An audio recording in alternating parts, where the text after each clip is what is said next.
Today, I want to teach you some common American idioms and expressions. That's coming up.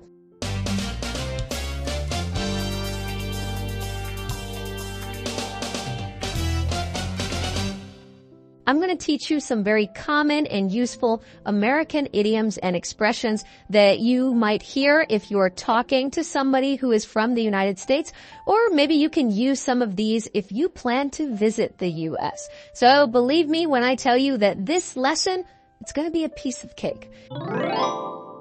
And that is actually the first idiom that I want to teach you. Many of you are probably familiar with this. I wanted to start with something a little easier, and then it'll get a bit more challenging. But if we say that something is a piece of cake, it just means that something is very easy. So I told you that this lesson, it's going to be a piece of cake. I'm going to teach you these idioms and expressions, and after I explain them and tell you how to use them, I think that you will have a better understanding. And like I said, it's just going to improve your overall fluency. So this lesson, it's a piece of cake.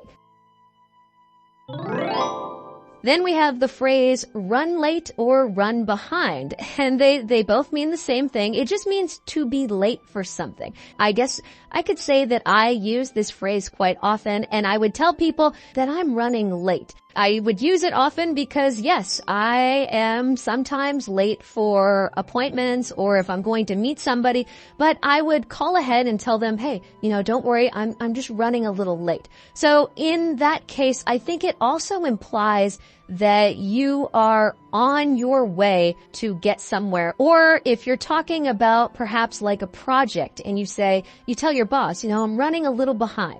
You're telling them that it may be late, but that you're working on it. So again, this is a great expression. I think, especially if you're somebody who tends to be late for things, you could just tell somebody, hey, I'm running a little late, but I will be there.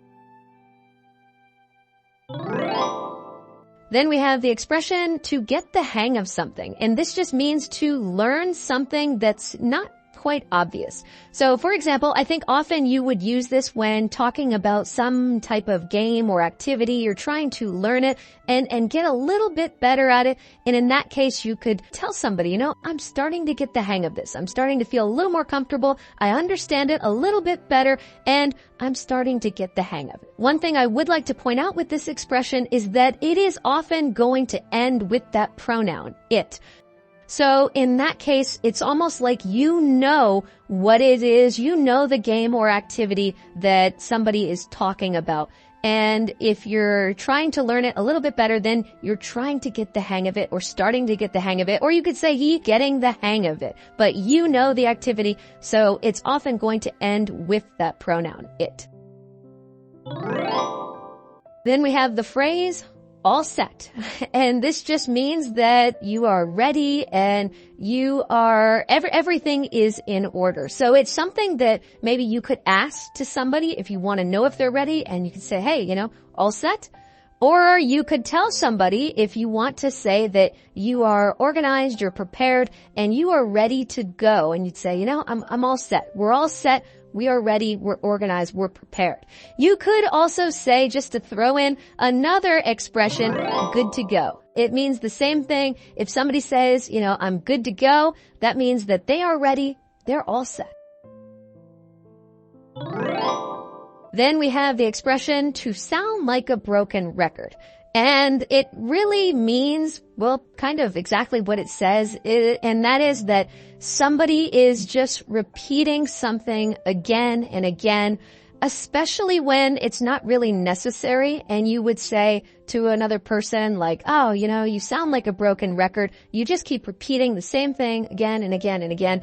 Especially when you don't want to hear it, then you could use this expression and say that someone sounds like a broken record. I hope that I don't sound like a broken record, because I do. I tend to repeat things again and again so that you have a better understanding of all of these idioms and expressions, because I just want you to get the hang of it.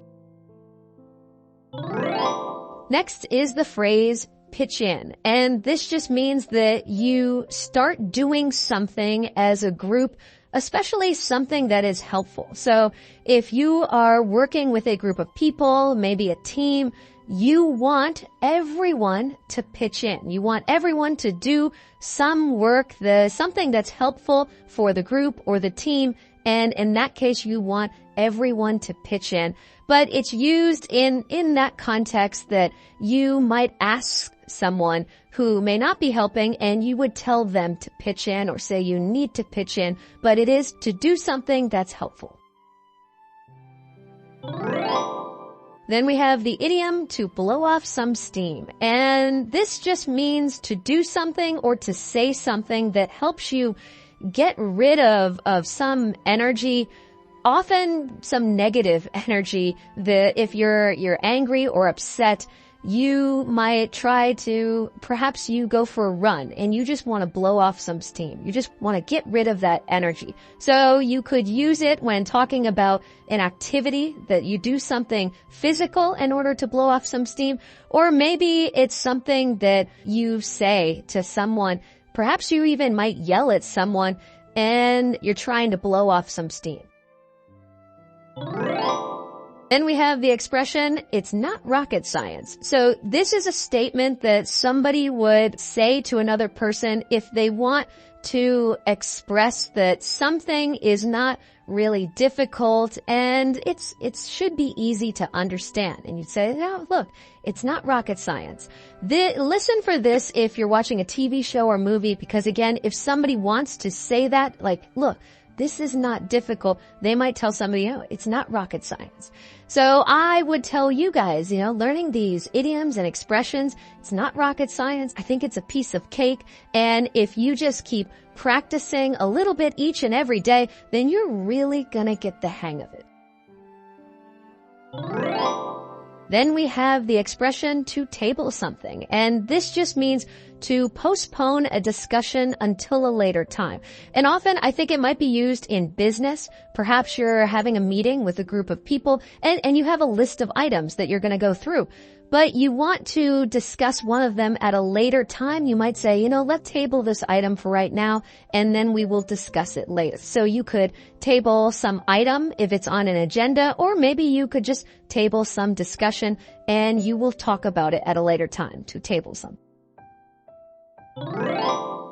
Next is the idiom to jump on the bandwagon, and this just means to start supporting something or to even start doing something because it's trendy or fashionable. Often, I think I would use this idiom when talking about sports, that if there is a sport team that just suddenly started winning and then everybody, they like this team all of a sudden, they're a huge fan, then you could say, look, he just jumped on the bandwagon. He only likes the team because everybody else does. He's supporting this team. He jumped on the bandwagon. Of course, this has happened to me. If I'm living somewhere, that city has a sports team, they become really great. Yeah, I jump on the bandwagon. Let's stick with sports for right now because the next expression is to sit in the nosebleed, or you could say to sit in the nosebleed section. And what this refers to is that you are sitting in seats that are very high up at the very top of a stadium, and you're very far away from all of the action. Because you're so high up there, you are sitting in the nosebleed section. And the reason why we use this is because if you are at a very high altitude, then maybe your nose would start to bleed because of the altitude. So if you're high up there in the stadium, then you could say, I'm sitting in the nosebleed section. When I jump on the bandwagon and I want to go see a sports team play, typically I don't have a ton of money to spend, so I have to find the cheapest tickets, which are usually high up there in the stadium, and I would sit in the nosebleed section. Thank you guys so much for watching. I hope you learned some new idioms and expressions, and I will see you next time.